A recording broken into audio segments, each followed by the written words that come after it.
చంద్రబాబు మంత్రులు, టీడీపీ నేతలతో టెలికాన్ఫరెన్స్ నిర్వహించారు. రాష్ట్రంలో తాజా పరిణామాలపై చంద్రబాబు కీలక వ్యాఖ్యలు చేశారు. రాష్ట్రంలో కుట్ర జరుగుతోందని, టీడీపీ కార్యకర్తలు ట్రాప్లో పడొద్దని హెచ్చరించారు. రాష్ట్రంలో అలజడి సృష్టించేందుకు వైఎస్ఆర్సీపీ కుట్ర చేస్తోందని ఆరోపించారు. టీడీపీ కార్యకర్తలు సంయమనం పాటించాలని, పార్టీ నేతలు బాధ్యత వహించాలని వ్యాఖ్యానించారు. ఎవరు తప్పు చేసినా చట్టపరంగా శిక్ష తప్పదు అన్నారు. పెట్టుబడులు సాధించి రాష్ట్రాన్ని అభివృద్ధి చేయాలన్నదే మన ప్రధాన అజెండా. రాష్ట్ర అభివృద్ధికి వైసీపీకి నచ్చట్లేదు. అభివృద్ధిని అడ్డుకునేందుకు కుట్రలు పన్నుతోంది. తప్పు చేసిన ప్రతి ఒక్కరిని చట్టపరంగా శిక్షించి తీరుతాం. వైఎస్ఆర్సీపీ నేతలు అలజడి సృష్టించేందుకే ఊతులు మాట్లాడుతున్నారు. వైఎస్ఆర్సీపీ హింస, విధ్వంసం, అవినీతి పునాదులపై పుట్టింది. ఆ పార్టీ ట్రాప్లో పడితే వారికి మనకి తేడా ఉండదు. టీడీపీ కార్యకర్తలు సంయమనం పాటించాలి. కార్యకర్తలు చట్టాన్ని చేతిలోకి తీసుకోవద్దు. పార్టీ నేతలు పరిస్థితిని గమనించి జాగ్రత్తలు తీసుకోవాలి అన్నారు చంద్రబాబు.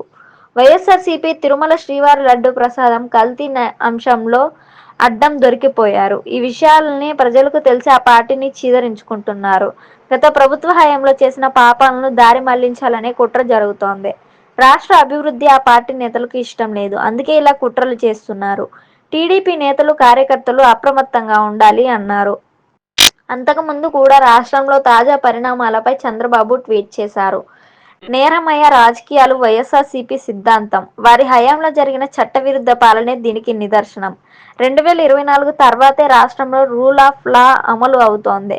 ప్రజలకు సేవ చేయడం, వారికి సాధికారిత కల్పించడం మా సిద్ధాంతం.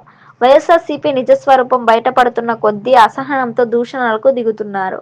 వాళ్ళు విధ్వంసం చేసిన వ్యవస్థలు పునర్నిర్మాణం జరుగుతున్న తీరును చూసి ఓర్వలేకపోతున్నారు.